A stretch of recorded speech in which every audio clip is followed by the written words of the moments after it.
Hello friends, എല്ലാവർക്കും നമസ്കാരം. നിങ്ങൾ ഏവരും കാത്തിരിക്കുന്ന നൈനിയുടെയും ആദർശന്റെയും ഇന്നത്തെ വിശേഷത്തിലേക്ക് എല്ലാ കൂട്ടുകാർക്കും സ്വാഗതം. എല്ലാവർക്കും നല്ലൊരു ദിവസം ആശംസിച്ചുകൊണ്ട് തന്നെ നമുക്ക് ഇന്നത്തെ സൂപ്പർ വിശേഷത്തിലേക്ക് കടന്നല്ലോ. അപ്പൊ അതിനുമ്പായിട്ട് ആരെങ്കിലും നമ്മുടെ ഈ ചാനൽ ആദ്യമായിട്ട് കാണുന്നുണ്ടെങ്കിൽ ഇതുവരെ സബ്സ്ക്രൈബ് ഒന്നും ചെയ്തു വെച്ചിട്ടില്ലെങ്കിൽ തീർച്ചയായിട്ടും ഒന്ന് സബ്സ്ക്രൈബ് ചെയ്ത് വെച്ചിട്ട് നമ്മുടെ വീഡിയോ ഇഷ്ടപ്പെടുന്നവർ ഒരു ലൈക്കും കൂടി അടിച്ചിട്ട് കാണാൻ വേണ്ടി ശ്രമിക്കണം. അപ്പൊ നമുക്ക് നേരെ വിശേഷത്തിലേക്ക് തന്നെ കടക്കാല്ലേ. അങ്ങനെ തുടങ്ങുമ്പോൾ തന്നെ കാണിക്കുന്ന സീൻ എന്ന് പറഞ്ഞു കഴിഞ്ഞിട്ടുണ്ടെങ്കിൽ നമ്മുടെ ഈ മാളവികയുടെ ഡിസൈൻ അങ്ങോട്ട് ഭയങ്കരമായിട്ട് ഇഷ്ടപ്പെട്ടിട്ട് നമ്മുടെ ആദർശ് ഉണ്ടല്ലോ, ആദർശിനെ വിളിച്ചിട്ട് ഡേവിഡ് ഇതങ്ങ് കാണിച്ചു കൊടുത്തു. ഇത് കാണിച്ചു കൊടുത്തപ്പോഴത്തേക്ക് നമ്മുടെ സിംഗ് പറഞ്ഞു, അടിപൊളിയാണല്ലോ, അയ്യോ ഇത് ഇത്രയും മനോഹരമായിട്ടുള്ള ഒരു ഡിസൈന് സത്യം പറഞ്ഞിട്ടുണ്ടെങ്കിൽ അങ്ങ് മൂർത്തീസ് ജ്വല്ലറിയിൽ നയന കളക്ഷൻസിൽ പോലും ഞാൻ കണ്ടിട്ടില്ല. അത്രയ്ക്കും മനോഹരമായിട്ടുണ്ട്, അടിപൊളി, എക്സലന്റ് എന്നൊക്കെ പറഞ്ഞിട്ട് ഭയങ്കരമായിട്ടും പുകഴ്ത്തുകയാണ് കേട്ടോ നമ്മുടെ മാളവികനെ. ഏതായാലും അത് വരച്ചിരിക്കുന്നത് സ്വന്തം ഭാര്യയാണെന്നുള്ള അഭിമാനത്തോടു കൂടിയും നമ്മുടെ ആദർശിന് പറയാം. പക്ഷെ അവിടെ സിംഗായിട്ടാണല്ലോ എത്തിയിരിക്കുന്നത്. അങ്ങനെ ഡേവിഡ് പറഞ്ഞു, നന്നായിട്ടുണ്ട്, ഏതായാലും ഞങ്ങൾ നല്ലൊരു ഡിസൈനറെ തേടി നടക്കായിരുന്നു. അപ്പോഴാണ് ഞങ്ങളുടെ മുമ്പിൽ മാളവിക എന്ന് പറയുന്ന ഈ പെൺകുട്ടി വന്ന് പെട്ടത്. ഏതായാലും ഇനി അവളെ വിട്ടുകളയുന്ന കാര്യമില്ല. മാളവിക കളക്ഷൻസ് അങ്ങനെ ഒരു ഇതോടെ തുടങ്ങാൻ പോവുകയാണ്. ഇനിയിപ്പം വെച്ചടി കയറ്റായിരിക്കും. എല്ലാ ജ്വല്ലറിനേക്കാൾ മുമ്പിലും ഞങ്ങളുടെ എം ജ്വല്ലറി ഉണ്ടാകും, അത് ഉറപ്പാ. ഇനിയിപ്പം മാളവിക ഞങ്ങൾക്ക് സത്യം പറഞ്ഞു കഴിഞ്ഞിട്ടുണ്ടെങ്കിൽ ഒരു സൗഭാഗ്യം കൊണ്ടുവന്നിരിക്കുന്നത്. അതുപോലെ തന്നെയാട്ടോ ആ കുട്ടിയുടെ സാലറിയും, നല്ല സാലറിയും കൊടുക്കുന്നുണ്ട്. ഏതായാലും കൈവിട്ട് കളയാൻ പറ്റത്തില്ല. അത്രയ്ക്ക് നല്ല ഗംഭീരമായിട്ടാണ് പെർഫോം കാഴ്ചവെച്ചിരിക്കുന്നത്. അതുകൊണ്ട് തന്നെ ഇനിയിപ്പം മാളവിക കളക്ഷൻസ് കേറി അങ്ങ് കത്തുന്നു. ഡേവിഡിന്റെ ഈ വാക്കുകൾ കേട്ടപ്പോൾ തന്നെ നമ്മുടെ സിംഗ്, അതായത് ആദർശ് പറയുന്നുണ്ട്, നല്ല തീരുമാനം തന്നെയാ ഇത്. കാരണം നയന കളക്ഷൻസ് പോലെയൊക്കെ ഈ മാളവിക കളക്ഷൻസും അതിഗംഭീരമായിട്ട് വന്നാൽ അത് നിങ്ങളുടെ ജ്വല്ലറിക്ക് ഏൺ ചെയ്യാൻ പറ്റിയ ഒരു നല്ലൊരു അവസരം തന്നെയാണെന്ന് പറഞ്ഞപ്പോ, അല്ല ഈ മാളവികനെ അറിയുവോ എന്നിങ്ങനെ ആദർശനോട് ചോദിച്ചപ്പോഴത്തേക്കും, അതായത് സിംഗ് ആണ് കേട്ടോ, നമ്മുടെ ആദർശല്ല, സിംഗ് ആണ്, വേഷമൊക്കെ കെട്ടിയാണ് വന്നിരിക്കുന്നത്. ചോദിച്ചു കഴിഞ്ഞപ്പോഴത്തേക്കും, മാളവികനെ അറിയില്ല എനിക്ക് എന്ന് പറഞ്ഞപ്പോ, എന്നാ വെയിറ്റ് ചെയ്യേ, ഞാൻ ഇപ്പൊ വിളിക്കാം എന്ന് പറഞ്ഞ് ഫോൺ എടുത്തിട്ട് അവിടെ ഒരു സ്റ്റാഫിനെ വിളിച്ചിട്ട് മാളവികയോട് ഇങ്ങോട്ടേക്ക് വരാൻ പറയുകയാണ്. ഏതായാലും നമ്മുടെ സിംഗ് മാളവികനെ കാണാൻ വേണ്ടി വെയിറ്റ് ചെയ്തിരിക്കുകയാണ്. സിംഗ് വിട്ടേക്കുന്നതാണ് മാളവികനെന്ന് നമ്മുടെ ഡേവിഡിന് അറിയത്തില്ല. ഡേവിഡ് സത്യം പറഞ്ഞു കഴിഞ്ഞിട്ടുണ്ടെങ്കിൽ ഒരു വെറും പൊട്ടൻ തന്നെയാണ് കേട്ടോ. പൊട്ടൻ എന്ന് പറഞ്ഞാൽ ഒരു പൊട്ടനാണ്. ഈ പറയുന്ന നാഗേന്ദ്രനും മകളും കൂടെ ഈ ഡേവിഡിനെ ഇവിടെ ആക്കിയത് കൊണ്ട് തന്നെയാണ് സത്യം പറഞ്ഞു കഴിഞ്ഞിട്ടുണ്ടെങ്കിൽ ഇവർക്ക് ഇതെല്ലാം ചെയ്യാനായിട്ട് സാധിക്കുന്നത്. കാരണം ഡേവിഡ് പെട്ടെന്നൊരു കള്ളത്തരം ഒന്നും കണ്ടുപിടിക്കത്തൊന്നുമില്ല കേട്ടോ. ഡേവിഡ് സത്യം പറഞ്ഞ ഇതിനെക്കുറിച്ച്, ജ്വല്ലറിനെ കുറിച്ചോ ഒന്നിനെ കുറിച്ച് വലിയ ഗ്രാഹ്യം ഇല്ലാത്തത് കൊണ്ട് തന്നെ പെട്ടെന്നൊന്നും കണ്ടുപിടിക്കത്തില്ല. അപ്പൊ അങ്ങനെ മാളവിക വരികയാണ്. മാളവിക വന്നു കഴിഞ്ഞപ്പോഴത്തേക്കും, എന്താ സാറിനെ വിളിപ്പിച്ചതെന്ന് ചോദിക്കുമ്പോൾ, ഇത് ഞങ്ങളുടെ ഒരു ഡീലറാണ്, പുള്ളിക്കാരനെ ഇങ്ങനെ പരിചയപ്പെടുത്താണ് കേട്ടോ നമ്മുടെ സിംഗിനെ, ആദർശിനെ ഇങ്ങനെ പരിചയപ്പെടുത്തി കഴിഞ്ഞപ്പോഴത്തേക്ക്, ഗുഡ് മോർണിംഗ് സാർ എന്നൊക്കെ പറഞ്ഞ് ഇങ്ങനെ സംസാരിക്കുന്നു. അപ്പോഴത്തേക്കും നമ്മുടെ ആദർശ് പറയുന്നുണ്ട്, സിംഗ് പറയുന്നുണ്ട്, അതെ മാളവികനെ കുറിച്ച് വളരെ നല്ലൊരു അഭിപ്രായമാണല്ലോ ഇവിടെ പറയുന്നത്. അത് മാത്രമല്ല എന്തു ഭംഗിയായിട്ട് ഡിസൈൻ ചെയ്ത് വെച്ചിരിക്കുന്നു, അടിപൊളിയായിട്ടുണ്ട്, എക്സലന്റ് ആണ് കേട്ടോ എന്നൊക്കെ പറഞ്ഞപ്പോഴത്തേക്കും, താങ്ക് യു സാർ, ഏതായാലും എനിക്ക് ഇതിന് സാധിച്ചത് എം ജ്വല്ലറിയും കൂടെ കാരണമാണ്. കാരണം ഇത്രയും നല്ലൊരു അവസരം എനിക്ക് ഒരുക്കി തന്നത് എം ജ്വല്ലറി ആണല്ലോ. മാത്രമല്ല ഇവിടെ നിന്ന് എനിക്ക് നല്ല സാലറി എനിക്ക് പ്രൊവൈഡ് ചെയ്യുന്നുണ്ട്. അപ്പൊ അതുകൊണ്ട് തന്നെ എനിക്ക് ആത്മാർത്ഥമായിട്ട് എനിക്ക് ജോലി എടുക്കാനായിട്ടും എനിക്ക് എന്താ പറയാ ഡിസൈൻ വരയ്ക്കാനൊക്കെ സാധിക്കുന്നുണ്ടെന്ന് പറഞ്ഞപ്പോ, ഏതായാലും നല്ല കഴിവുണ്ട്, ഇതിപ്പം മുന്നോട്ടേക്ക് കൊണ്ടുപോകാൻ നിങ്ങൾക്ക് പറ്റിയ സ്ഥലത്ത് തന്നെയാണ് നിങ്ങൾ വന്നേക്കുന്നത്. എന്നും ഇതുപോലെ നല്ല ഡിസൈൻസ് ഒക്കെ വരച്ചിട്ട് ഇവർക്ക് കൊടുക്കുകയാണെങ്കിൽ നിങ്ങളും നല്ലൊരു ഇതിലെത്തും. എം ജ്വല്ലറിനെ കുറിച്ച് ഞാൻ പ്രത്യേകിച്ച് പറയേണ്ട ആവശ്യമില്ലല്ലോ. ഇപ്പൊ നമ്മുടെ മാർക്കറ്റിൽ ഏറ്റവും നല്ല രീതിയിൽ സ്വർണം വിൽക്കുന്ന ജ്വല്ലറിയാണ് എം ജ്വല്ലറി എന്ന് പറഞ്ഞപ്പോ, അത് സിംഗ് പറഞ്ഞത് ശരിയാ. ഇനിയിപ്പൊ പണിക്കൂലിയൊക്കെ കുറച്ച് കൊടുക്കാൻ വേണ്ടിയാണ് ഞങ്ങൾ തീരുമാനിച്ചിരിക്കുന്നത്. കാരണം ഇതുപോലെ നല്ലൊരു ഡിസൈനർ ഉണ്ടല്ലോ. അപ്പൊ പിന്നെ ആൾക്കാർക്ക് ഈ സ്വർണ്ണവില കൂടിയാലും ഒരു കാര്യമുണ്ട്, അവരിങ്ങനെ സ്വർണം മേടിച്ചുകൊണ്ടേയിരിക്കും. അത് ഡയമണ്ട് ആണെങ്കിലും സ്വർണ്ണം ആണെങ്കിലും അവരിങ്ങനെ മേടിച്ചുകൊണ്ടേയിരിക്കും. അപ്പൊ പിന്നെ പണിക്കൂലിയൊക്കെ കുറച്ചിച്ചിരി കൊടുത്തിട്ട് വളരെ നല്ല രീതിയിൽ തന്നെ ഞങ്ങൾക്ക് വിപണി കീഴടക്കണം. ഈ പ്രാവശ്യം വിഷുവിന് അറിയാലോ, മൂർത്തീസ് ജ്വല്ലറി തകർത്തുകൊണ്ട് തന്നെ ഞങ്ങൾക്ക് മുന്നേറാനാണ് ഞങ്ങള് വിചാരിച്ചിരിക്കുന്നത്. പിന്നെ മൂർത്തീസ് ജ്വല്ലറിയുടെ കോമ്പറ്റീഷൻ ഒന്നും അല്ല, മൂർത്തീസ് ജ്വല്ലറി എല്ലാ ജ്വല്ലറിയോടും കോമ്പറ്റീഷൻ ഉണ്ടല്ലോ, അതിലും മൂർത്തീസ് ജ്വല്ലറി ആയിട്ട് കോമ്പറ്റീഷൻ നടത്തണം ഞങ്ങൾക്ക്. ഇനി വിഷുവിന് പൊടി പൊടിക്കണം എന്ന് തന്നെയാണ് നമ്മുടെ ഡേവിഡ് പറയുന്നത് കേട്ടോ. എന്തായാലും പൊടി പൊടിക്കാടാ, നീ പൊടി പൊടിക്കുക എന്നുള്ള രീതിയിൽ നമ്മുടെ ആദർശം മുമ്പിൽ ഇരുന്ന് ഇതെല്ലാം കേൾക്കുന്നുണ്ട്. മാളവികയാണ് ആദർശിനെ ഒരു കള്ള നോട്ടമൊക്കെ നോക്കുന്നുണ്ട്. രണ്ടും കൂടെ സെറ്റായിട്ട് ചേർന്നിട്ടാണല്ലോ ഈ നാടകം, ഈ ഒരു വൻ ഡ്രാമ കളിക്കുന്നത്. പിന്നെ കാണിക്കുന്ന സീൻ എന്ന് പറഞ്ഞു കഴിഞ്ഞിട്ടുണ്ടെങ്കിൽ നമ്മുടെ നയനയുടെ അടുത്തേക്ക് ചെല്ലാണ് കേട്ടോ. നമ്മുടെ ആദർശ് അങ്ങനെ നയനയോട് ചെന്നിട്ട് ഇവിടെ നടന്ന കാര്യങ്ങളൊക്കെ വളരെ ഗംഭീരമായിട്ട് തന്നെ സംസാരിക്കുകയാണ്. ഏതായാലും മാളവിക അവിടെ നല്ല രീതിയിൽ തന്നെ കാര്യങ്ങളൊക്കെ മുന്നോട്ടേക്ക് കൊണ്ടുപോകുന്നുണ്ട്. മാത്രമല്ല നിന്റെ കളക്ഷൻസ് അവർക്കങ്ങോട്ട് പിടിച്ചു പോയിട്ടുണ്ട് നയന. അതുകൊണ്ട് തന്നെ ഇനിയിപ്പോ നമ്മൾ വിചാരിക്കുന്ന കാര്യങ്ങൾ വളരെ ഗംഭീരമായിട്ട് തന്നെ നടത്താൻ സാധിക്കും. മാത്രമല്ല മാളവികയോടൊരു വിശ്വാസം അവർക്ക് വന്നിട്ടുണ്ട്. മാളവികയോടൊരു വിശ്വാസം അവർക്ക് വരുന്നതിനനുസരിച്ച് അവരുടെ പല രഹസ്യങ്ങളും മാളവികയ്ക്ക് ചോർത്താനായിട്ട് സാധിക്കുന്നു പറഞ്ഞപ്പോഴത്തേക്കും നമ്മുടെ നയന പറയുന്നുണ്ട്, എപ്പോഴും പറയുന്ന പോലെ നമ്മളെ ഒരു ആത്മവിശ്വാസം ഉണ്ടല്ലോ, അത് അമിതമാകരുത് ആദർശേട്ടാ. അമിതമായ ഓവർ കോൺഫിഡൻസ് ഒക്കെ ഉണ്ടെങ്കിൽ നമുക്കത് ശരിയാകത്തില്ല. ഏതായാലും എപ്പോഴും നമ്മുടെ പിന്നിലും മുന്നിലും ഒക്കെ കണ്ണു വേണം. അതനുസരിച്ച് വേണം മുന്നോട്ടേക്ക് പോകാനായിട്ട്. ഇല്ലെങ്കിൽ ചിലപ്പം നമ്മൾ ആരാണെന്നും എന്താണെന്നും അതുപോലെ നമ്മൾ അയച്ചതാണ് മാളവികേന എന്നൊക്കെ അറിഞ്ഞു കഴിഞ്ഞിട്ടുണ്ടെങ്കിൽ നമ്മുടെ ഈ ഡ്രാമയൊന്നും നടക്കാൻ പോകുന്നില്ല. മാത്രമല്ല എനിക്കൊരു ആഗ്രഹമുണ്ട്, ഒരു 3-4 മാസം ആകുന്നതിന് മുമ്പ് തന്നെ അങ്ങോട്ടേക്ക് ചെല്ലണമെന്ന്, വീട്ടിലേക്ക് ചെല്ലണമെന്ന്. ഒരു 5 മാസമൊക്കെ ആകുന്നതിന് മുമ്പ് തന്നെ അനന്തപുരി തറവാട്ടിലേക്ക് എത്തണമെന്ന് എനിക്കൊരു ആഗ്രഹമുണ്ട് ആദർശേട്ടാന്ന് പറയുമ്പോൾ. നിന്റെ ആഗ്രഹം നടക്കും നയന. മുത്തശ്ശനും മുത്തശ്ശിയും വന്ന് നമ്മളെ രണ്ടുപേരെയും ഇവിടെ നിന്ന് കൂട്ടിക്കൊണ്ട് പോകും. സത്യങ്ങളൊക്കെ തെളിയും. ഈ ആദർശ് വെറും നിസ്സാരക്കാരനല്ല എന്ന് മുത്തശ്ശനെ എനിക്ക് ബോധ്യപ്പെടുത്തണം. എല്ലാവരുടെയും മുമ്പിൽ തലകുഞ്ചു നിന്നൊരു അവസ്ഥ ഉണ്ടായില്ലേ, ആ അവസ്ഥയിൽ നിന്നൊക്കെ എനിക്ക് മാറി എല്ലാവരുടെയും മുമ്പിൽ മൂർത്തീസ് ജ്വല്ലറി MD ആകാൻ എനിക്ക് സ്ഥാനമുണ്ട് എന്ന് എനിക്ക് കൊണ്ടുവരണം. എനിക്ക് ആ ഒരു പഴയ ആ ഒരു ഇത് വേണം. MD സീറ്റ് എനിക്ക് വേണ്ട. പക്ഷെ ഒരിക്കലും ഞാൻ മൂർത്തീസ് ജ്വല്ലറിനെ തകർത്തിട്ടില്ല.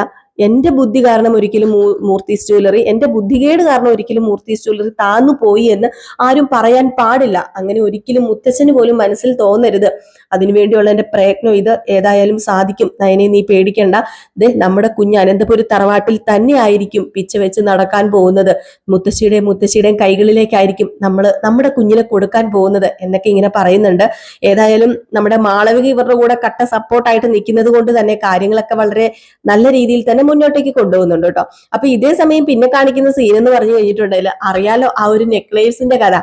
ആ ഒരു നെക്ലേസ് നമ്മുടെ നന്ദൂര് കൊടുക്കാൻ വേണ്ടി അനി മേടിച്ചു വെച്ച നെക്ലേസ് ഇപ്പൊ ഇരിക്കുന്നത് ജാനകിയുടെ കയ്യിലാണ്. ജാനകിക്ക് ആ നെക്ലേസ് കിട്ടിയതിൽ പരം സന്തോഷം വേറെ ഒന്നുമില്ല. മകന് വെഡിങ് ആനിവേഴ്സറി ഗിഫ്റ്റ് കൊടുത്തൊരു നെക്ലേസ് ആണെന്നാണല്ലോ വിചാരം. ഇത് ജലജനെ കൊണ്ട് കാണിക്കാൻ കേട്ടോ. ജലജ ഇത് കണ്ടു കഴിയുമ്പോഴത്തേക്കും ആഹാ അത് കൊള്ളാലോ, അല്ല അനി നെക്ലേസ്, അതും ഡയമണ്ട് നെക്ലേസ് മേടിച്ചു തന്നോ? എന്റെ മകൻ MD സീറ്റിൽ ഇരുന്നിട്ട് ആദ്യത്തെ വെഡിങ് ആനിവേഴ്സറി അല്ലേ ഞങ്ങളുടെ, അതുകൊണ്ട് അവൻ ഇതെനിക്ക് മേടിച്ചു തന്നത്. എങ്ങനെയുണ്ട് ജലജ, കൊള്ളാമോ? പിന്നെ നല്ല അടിപൊളിയായിട്ടുണ്ട്, നല്ല നെക്ലേസാ. ഏതായാലും അനി MD സീറ്റ് കയറിയതോടെ ഇങ്ങനെ കുറച്ച് കാര്യങ്ങളൊക്കെ നേടാനായിട്ട് ജാനകിക്ക് സാധിച്ചല്ലോ. എന്റെ മോൻ MD സീറ്റിൽ ഇരുന്നിട്ടൊന്നും അല്ല, അവൻ അല്ലെങ്കിലും എന്നോട് ഭയങ്കര സ്നേഹ, അവൻ ഈ ലോകത്തിലെ ഏറ്റവും ഇഷ്ടം എന്നെയാ. അപ്പോഴത്തേക്ക് ജലജ മനസ്സിൽ പറയുന്നുണ്ട്, ഏറ്റവും ഇഷ്ടം നിന്നെയാ മിക്കവാറും എന്ന്. കാരണം നമ്മുടെ ജലജയ്ക്കും അറിയാം അനിക്ക് ഈ ലോകത്തിൽ ഏറ്റവും കൂടുതൽ പ്രധാനം അനി കൊടുക്കുന്നുണ്ടെങ്കിൽ അത് ആദർശിനും നയനയ്ക്കും നന്ദുവിനും ഒക്കെ ആണെന്ന്. സ്വന്തം പെറ്റമ്മയോട് പോലും ഇല്ലാത്തൊരു കൂറും സ്നേഹവുമാണ് ആദർശിന്, അല്ല അനിക്ക് ആദർശിനോടും നയനയോടും നന്ദുവിനോടും ഒക്കെ ഉള്ളത്. അപ്പൊ അതുകൊണ്ട് തന്നെ ജലജ ഇങ്ങനെ മനസ്സിൽ വിചാരിക്കുന്നുണ്ട്. അപ്പൊ ജാനകി ചോദിക്കേണ്ടത്, എന്താടി നീ ഇങ്ങനെ മനസ്സിൽ വിചാരിച്ചിരിക്കുന്നത്? അതെ, നിന്റെ മകനും നല്ല രീതിയിൽ ആണ് ഇവിടെ നിന്നിരുന്നതെങ്കിൽ നിന്റെ മകനായിരുന്നു ഇപ്പൊ MD സീറ്റിൽ ഇരിക്കേണ്ടത്. ആ സ്ഥാനത്ത് എന്റെ മകൻ ഇരിക്കുന്നത്. അതിനൊക്കെ ഭാഗ്യം കൂടെ വേണമല്ലോ എന്റെ ജാനകി. ഏതായാലും വെഡിങ് ആനിവേഴ്സറി ഗംഭീരമാക്കാൻ തീരുമാനിച്ചോ? വെഡിങ് ആനിവേഴ്സറി ഗംഭീരമാക്കണം എന്നൊക്കെയുണ്ട്. പിന്നെ ഇവിടത്തെ കാര്യം ഇപ്പൊ പറയേണ്ട ആവശ്യമില്ലല്ലോ. ഇവിടത്തെ ഈ ഒരു അവസ്ഥയില് വെഡിങ് ആനിവേഴ്സറി നടത്താനൊന്നും അച്ഛനോ അമ്മയോ ഒന്നും സമ്മതിക്കത്തില്ല. പിന്നെ ഞങ്ങള് ചെറിയൊരു പാർട്ടി, അത് വെളിയിൽ പോയി ഞാനും അനിയും അജയേട്ടനും കൂടി ചേർന്നിട്ട് ഒരു ചെറിയൊരു പാർട്ടി അറേഞ്ച് ചെയ്തിട്ടുണ്ട്. ഞങ്ങൾ 4 പേരും പുറത്ത് പോയി ഫുഡ് കഴിച്ചിട്ട് വരുന്നു, അല്ലാതെ കേക്ക് മുറിയും കാര്യങ്ങളൊന്നും ഇല്ല. അത് അച്ഛനും അമ്മയും സമ്മതിക്കത്തില്ലല്ലോ എന്നൊക്കെ പറയാണ്. അപ്പൊ ഈ ഒരു സമയത്താണെങ്കിൽ അനിയും വരുന്നുണ്ട്, അജയനും വരുന്നുണ്ട്. അനിയും അജയനും വന്നിട്ട് എന്നാ പോകാം എന്നുള്ള രീതിയിലാണ് വരുന്നത്. ഇവർക്ക് വലിയ താല്പര്യമൊന്നും ഇല്ല കേട്ടോ. ജാനകിയുടെ ഈ ഒരു ആഡംബരം കാണിക്കലെന്ന് വെച്ച് കഴിഞ്ഞിട്ടുണ്ടെങ്കിൽ വല്ലാത്തൊരു ആഡംബരം കാണിക്കില്ല. മകൻ MD സീറ്റിൽ ഇരിക്കുന്നത് കൊണ്ട് എന്തും കാണിക്കാം, മകൻ MD ആയല്ലോ എന്നൊരു അഹംഭാവവും അഹങ്കാരവും ഒക്കെയാണ് നമ്മുടെ ജാനകിക്കുള്ളത്. അങ്ങനെ ജാനകി നമ്മുടെ ആരോടാ അജയനോട് പറയുന്നുണ്ടെങ്കിൽ എന്നാ പിന്നെ നമുക്ക് വെച്ച് താമസിപ്പിക്കേണ്ട, നമുക്ക് പുറത്തേക്ക് പോകാന്ന് പറഞ്ഞ് ഇവര് പുറത്തേക്ക് പോവാ. അപ്പോഴത്തേക്കും അനി പറയുന്നുണ്ട്, എന്തിനാ വെറുതെ ഇവിടെ വല്ലവും നമുക്ക് നിന്നാ പോരെ, എന്തിനാ വെറുതെ പുറത്തു പോയി ഫുഡ് കഴിക്കുന്നത് ചോദിക്കുമ്പോഴത്തേക്കും ഒരു നല്ല ദിവസമല്ലേ, അപ്പൊ പിന്നെ പുറത്തു പോയി ഫുഡ് കഴിച്ചേക്കാന്ന് പറയുമ്പോഴത്തേക്കും ജലജ പറയുന്നുണ്ട്, അതെ നല്ല ദിവസമായിട്ട് എന്തിനാ വെറുതെ, നിങ്ങൾ പുറത്തു പോയി ഫുഡ് കഴിക്കുക. ഓ എന്റെ പൊന്നു ജലജെ, ഇതിനോടൊന്നും എനിക്ക് താല്പര്യമില്ല. ഇവള് നിർബന്ധിച്ചിട്ട് മാത്രമാ ഫുഡ് കഴിക്കാൻ പോകുന്നത്. ഇവിടെ ആദർശം നയനും ഇല്ലാത്തതിന്റെ ആ ഒരു കേട് നികത്താനായിട്ട് പറ്റുന്നില്ല. ആ ഒരു വിഷമത്തിൽ എല്ലാവരും ഇരിക്കുമ്പോഴത്തേക്കും വെഡിങ് ആനിവേഴ്സറി കോപ്പ അത് ഇതെന്നൊക്കെ പറഞ്ഞുകൊണ്ട് എന്തിനാ വെറുതെ, പിന്നെ ഇവരുടെ ഒരൊറ്റ ആളുടെ നിർബന്ധം കാരണമാ എനിക്കും തീരെ താല്പര്യമില്ലെന്ന്. അപ്പോഴത്തേക്കും ആണെങ്കിൽ നമ്മുടെ ജാനകി അവിടെ പറഞ്ഞു വെച്ചിരുന്നത് വേറെ ഒന്നുമല്ല, ഇവരും എല്ലാവരും കൂടെ സന്തോഷത്തോടു കൂടി പുറത്തു പോവുകയാണ്. അല്ല അജയനും അനിയും ഒക്കെ കൂടി തീരുമാനിച്ചതാണെന്നല്ലേ, പക്ഷെ അത് ജാനകി മാത്രമാ തീരുമാനിച്ചതെന്ന് നമ്മുടെ ജലജയ്ക്ക് ആ ഒരു സമയം മനസ്സിലാവുന്നുണ്ട്. അല്ലെങ്കിൽ ജലജയ്ക്ക് അറിയാം ഏതായാലും ഇവര് ഫുഡ് കഴിക്കാൻ പോകുമ്പോഴത്തേക്കും എന്നാ പിന്നെ എരുതിയിൽ എണ്ണ ഒഴിച്ചേക്കാന്ന് പറഞ്ഞ് നേരെ ചെല്ലാണ് ദേവയാനിയുടെ അടുത്തേക്ക് കാര്യങ്ങളൊക്കെ പറയാനായിട്ട്. എടുത്തി അറിഞ്ഞായിരുന്നോ ഇന്നത്തെ ദിവസത്തിന്റെ പ്രത്യേകത? ഇന്നേ നമ്മുടെ അജയന്റെയും ജാനകിയുടെയും വെഡിങ് ആനിവേഴ്സറിയാ. ഓ മറന്നുപോയി ജലജെ, എങ്ങനെ ഓർത്തിരിക്കാനാ, പകുതി കാര്യങ്ങൾ ഓർത്തിരിക്കുന്നില്ല, ടെൻഷനും കാര്യങ്ങളും അല്ലേ. അവരേതായാലും പോയിട്ടുണ്ട്, അവരെ പുറത്തു പോയി ഫുഡ് കഴിക്കാനോ അങ്ങനെ എങ്ങാണ്ടൊക്കെ പോയിട്ടുണ്ട്. ഇവിടെ എന്ത് നടന്നാലെന്താ, എങ്ങനെ നടന്നാലെന്താ, ഇപ്പൊ എം ഡിയുടെ അമ്മയാണല്ലോ, അപ്പൊ എന്തും ആവാലോ. അല്ല അവര് വെഡിങ് ആനിവേഴ്സറിക്ക് പുറത്തു പോയി ഫുഡ് കഴിക്കുന്നോർത്ത് എന്താ ചിലച്ച പ്രശ്നം ഇരിക്കുന്നത്? പിന്നെ ഒരു കേക്ക് മേടിച്ച് വേണമെങ്കിൽ ഇവിടെ വെച്ച് കട്ട് ചെയ്യാം.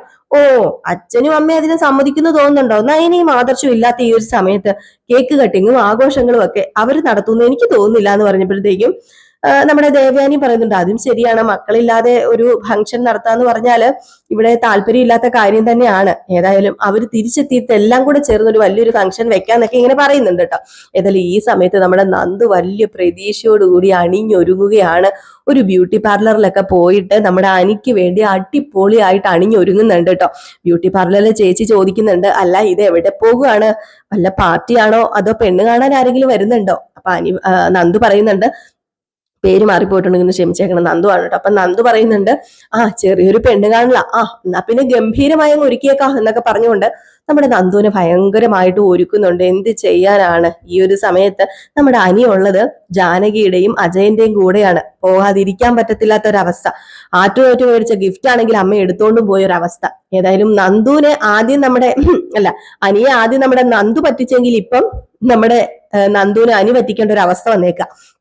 അങ്ങനെ പിന്നെ ഇവര് ഭക്ഷണം കഴിക്കുന്ന ആട്ടോ കാണിക്കുന്ന, അനിയും നമ്മുടെ അജയനും അതുപോലെ ജാനകിയൊക്കെ ഇരുന്ന് ഭക്ഷണം കഴിക്കും. ഒരു സമാധാനവും ഇല്ല നമ്മുടെ അനിക്കാണെങ്കിൽ എത്രയും പെട്ടെന്ന് നന്ദുവിന്റെ അടുത്തേക്ക് ഒന്ന് എത്തിയാൽ മതിയെന്നേ ഉള്ളൂ. അത്രമാത്രം പാടുപെട്ടാ ഇരിക്കുന്നത്, വിമ്മിഷ്ടപ്പെട്ടാ ഇരിക്കുന്നത്. അത് കാണുമ്പോ തന്നെ മനസ്സിലാവും. ഈ സമയത്താണെങ്കിൽ എം ഡിയുടെ അമ്മ ഏതു നേരം ജാനകിക്ക് അത് മാത്രമേ പറയാനുള്ളൂ. ഇത് കുറെ നേരം കേട്ട് കഴിഞ്ഞപ്പോഴത്തേക്കും നമ്മുടെ അജയനും ദേഷ്യം വന്നിട്ട് അജയൻ പറഞ്ഞു, നിനക്ക് എന്തിന്റെ സൂക്കേട്, ഏതു നേരം ഒരു എം ഡി അതെ ഈ എം ഡി സീറ്റ് ആദർശ് വരുന്നത് വരെ ഉള്ളൂ, അത് നീ ഓർത്തു എന്ന് പറഞ്ഞു. അപ്പോഴത്തേക്കും മുഖത്തിന്റെ ഭാവമൊക്കെ അങ്ങ് മാറിയിട്ടോ. അപ്പോഴത്തേക്കും തന്നെ നമ്മുടെ അജയൻ പറഞ്ഞു, കണ്ടില്ലേ അവളുടെ മുഖത്തിന്റെ ഭാവമൊക്കെ അങ്ങ് മാറി മോനെ. അപ്പൊ ആദർശ് വരുന്നത് ഇവക്ക് തീരെ ഇഷ്ടമല്ല എന്ന് പറയുമ്പോഴത്തേക്കും, അമ്മേ ഞാനൊരു കാര്യം പറഞ്ഞേക്കാം, എനിക്ക് തീരെ ഇഷ്ടമല്ല ഈ എം ഡി സീറ്റിൽ ഇരിക്കാനായിട്ട്. ആദർശേട്ടന് എന്ന് വരുന്നു ഞാൻ നോക്കിയിരിക്കുക ഈ എം ഡി സീറ്റിൽ നിന്ന് മാറാനായിട്ട്.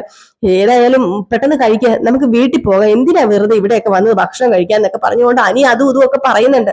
അപ്പോഴത്തേക്കും അജയനും പറയുന്നുണ്ട്, അല്ലെങ്കിലും അവന് താല്പര്യമില്ല, നിന്റെ ഒരു താല്പര്യത്തോട് കൂടിയാ ഇങ്ങോട്ടേക്ക് വന്നത് എന്നും പറഞ്ഞ് അജയനും പറയുന്നുണ്ട്. ഇവർക്ക് രണ്ടുപേർക്കും താല്പര്യം ഇല്ലാട്ടോ. ഈ സമയത്ത് നമ്മുടെ ജാനകി ചോദിക്കുന്നുണ്ട് കേട്ടോ, നിനക്ക് എന്തെങ്കിലും അത്യാവശ്യം ഉണ്ടോ, നീ ഇത്ര വെപ്രാളമായിട്ട് ഇങ്ങനെ പോകാൻ വേണ്ടി ധൃതിപ്പെടുന്നെന്ന് ചോദിക്കുമ്പോഴത്തേക്കും അങ്ങനെ അത്യാവശ്യമൊന്നും ഇല്ലാന്ന്. ഈ സമയത്ത് നമ്മുടെ നന്ദു ഫോൺ വിളിച്ചിട്ട് എടുക്കുന്നുമില്ല അനി കേട്ടോ. വല്ലാത്ത സിറ്റുവേഷൻ. അങ്ങനെ നന്ദുവാണ് മനസ്സിൽ വിചാരിക്കും, ഇവൻ എന്താ ഫോൺ വിളിച്ചിട്ട് എടുക്കാത്തതെന്ന് പറഞ്ഞുകൊണ്ട്. ഈ സമയത്ത് നമ്മുടെ ആദർശിനെ കാണിക്കുന്നുണ്ട്.